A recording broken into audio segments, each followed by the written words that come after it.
Good afternoon, fellow classmates and Dr. A. This is Rick Hall with my EDL 854 Module 16 case study, Missing Booster Club Funds.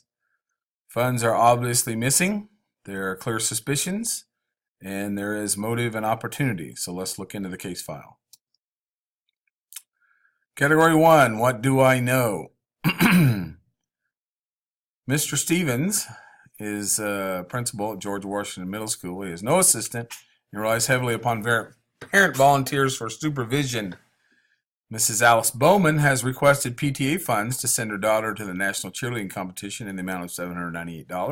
Mr. Stevens reviewed the request and felt that spending that kind of money on one student was inappropriate. Mrs. Bowman asked him to reconsider, which he didn't. This case study centers around the last basketball game of the season, which was packed. Mr. Stevens was unable to personally oversee the money handling. He was confident in his parental volunteers. He had 4 parental volunteers that handled concessions and the gate, and Mrs. Bowman was one of those volunteers. Pre-numbered tickets were being used that mitigated the misuse of any funds for the gate receipts. Some other things that I know in Category 1 is that in casual conversation with a parent, Mr. Stevens learns that the parent had to use a $50 bill to get it in the game. Mrs. Bowman was responsible parent for the gate receipts money bag. There were 3 other volunteers that had access to the funds as well. Mrs. Bowman delivered the money bag and paperwork to Mr. Stevens and informed him that 10 tickets were not used in sequence due to being torn. Mr. Stevens followed proper 2-man procedure and counted monies in preparation for the deposit. He had a security guard that was with him. During this process, Mr. Stevens discovered a discrepancy of $50, along with finding that the $50 bill that he knew should be in there was not in the money bag that Mrs. Bowman had delivered to him.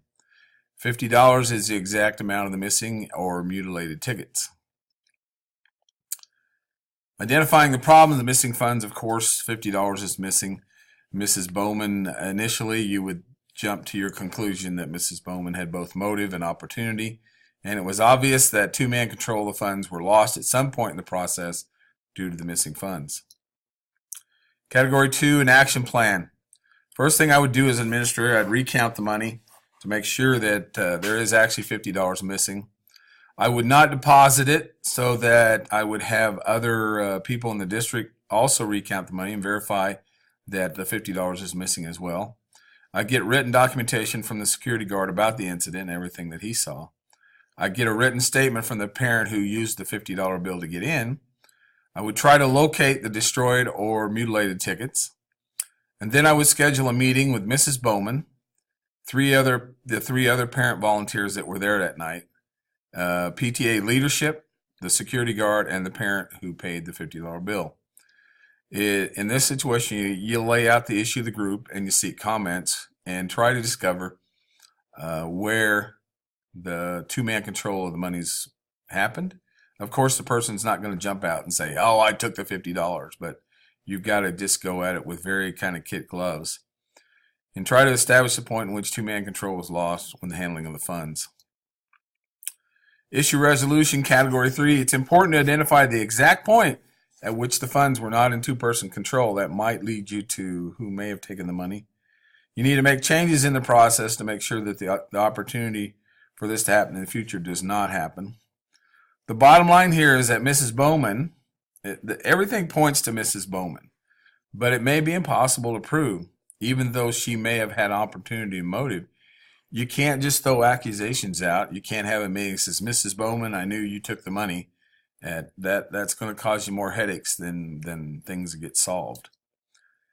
In the debrief, my immediate response was that Mrs. Bowman was the offending party. But on reflection of that, you think about just $50. The $50 doesn't really align with her needs of the $798 or whatever amount it was.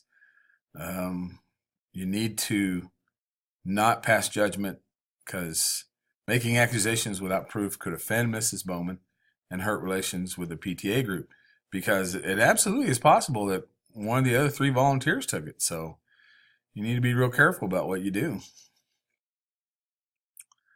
Standard 8, Effective Management, Component 1. My duty as administrator is to protect the district funds because those funds essentially are for the students. You got a responsibility to look out for those things, and you have to set in policies and regulations to make sure that those funds are protected. Component 2, you can't just make wild assumptions about who took the money either. Relations with a PTA group as well as individual parents could be irreparably harmed, affecting your ability to lead as an administrator. So you need to walk on eggshells here, and just, you don't want to irritate anybody. You don't want to make the PTA mad. I mean, they're a very important part of your organization, and you want those relations to always remain good. Component 3, as an administrator, it's my responsibility to protect the district funds as well as promote positive community relations. You have to tread lightly. $50. Would it be worth $50 to maintain good relations with the PTA, Mrs. Bowman, and other parents? Absolutely. In my view, it would be. It would be my responsibility to make sure that this doesn't happen in the future. You've got to put in policies to take care of that money.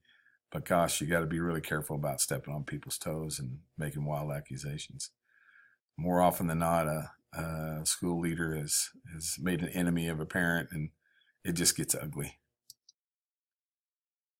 And that's the end of my EDL 854 Mod 16 presentation. Thank you.